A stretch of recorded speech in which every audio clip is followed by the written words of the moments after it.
Hello, U.S. History students. This is Mrs. Thomas, and I'll be reading you the Week 7 assignment. You'll notice that this kind of looks like a quiz. This week with Week 7, we have Friday the 20th off for Charter Day. And because of that, we're giving you a similar type of assignment to a quiz, but it's different in that this is going to be open for you a little bit longer. This is not due until Monday, October 23rd, for Mrs. Force and Mrs.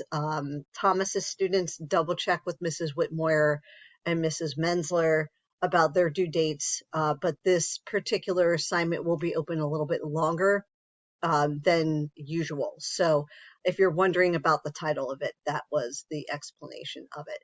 Question number 1. Which of the following issues changed George Washington and the new nation during his presidency? A, putting the nation's finances in order. Oh, I'm sorry, I said changed. It should be which of the following issues challenged George Washington and the new nation during his presidency? A, putting the nation's finances in order. B, choosing and sending ambassadors to Europe. C, struggling with obtaining respect for the presidency. Or D, establishing a structure for Congress. Question 2, which of the following was not a precedent or presidential first set by President George Washington? A, establishing a group of advisors known as the cabinet. B, created the political party system. C, left voluntarily after serving 2 terms, creating an unofficial 2-term limit. D, adopted the title of Mr. President when addressed by others. Question number 3, what did Hamilton's financial plan accomplish? Was it A, it created a process to eliminate state debt by having the federal government take it over and pay it off? B, created a national bank. C, created a tariff to help the U.S. make money and increase sales of goods made in the U.S. D, all of the above. Question number 4, what did Washington do in response to the Whiskey Rebellion when farmers in western Pennsylvania challenged the new federal government? A, he used the authority of the federal government to put down the rebellion. B, asked Thomas Jefferson to meet with the unhappy farmers to resolve the problems. C, called Congress into session. Or D, encouraged citizens to buy the product. Question number 5. In his farewell address, George Washington expressed his opinion on the political parties by A, encouraging the formation of political parties to ensure a strong democracy. B, advising against the development of permanent political parties and their potential to divide the nation. C, actively supporting the federal party and its principles. Or D, urging the creation of a single political party to maintain national unity. Question number 6. Hamilton and Jefferson frequently disagreed with one another, especially when it came to his financial policy and the creation of the Bank of the United States.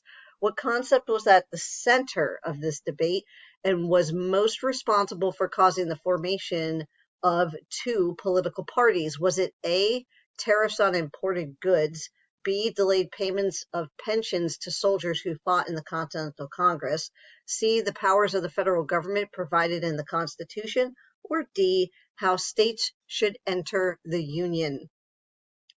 Question number 7. The XYZ affair. A, improved relations with France and led to the new military alliance with the Americans when they fought the British in the War of 1812. B, was a diplomatic failure when the Americans refused to offer bribe money to French diplomats and resulted in increased tension between the U.S. and the French. C, was a government conspiracy to make Adams look like a bad president. D, was a political scandal involving Jefferson that attempted to remove Adams from power. Question number 8, why were the Alien and Sedition Acts controversial and opposed by men like Jefferson and Madison? A, they taxed the states heavily and caused an economic depression. B, the Sedition Act was seen as a violation of the amendment or free speech, and the Alien Act as violating the 5th and 6th Amendments, rights to due process and a speedy trial. C, the president wrote the acts in secret and passed them without the consent of Congress. D, it stopped all immigration to the U.S., and Jefferson and Madison saw this as going against the domestic principles that the Constitution was based upon. When you are done with your quiz, make sure to click Submit Quiz so it shows up in your gradebook. Good luck with your week 7 assignment.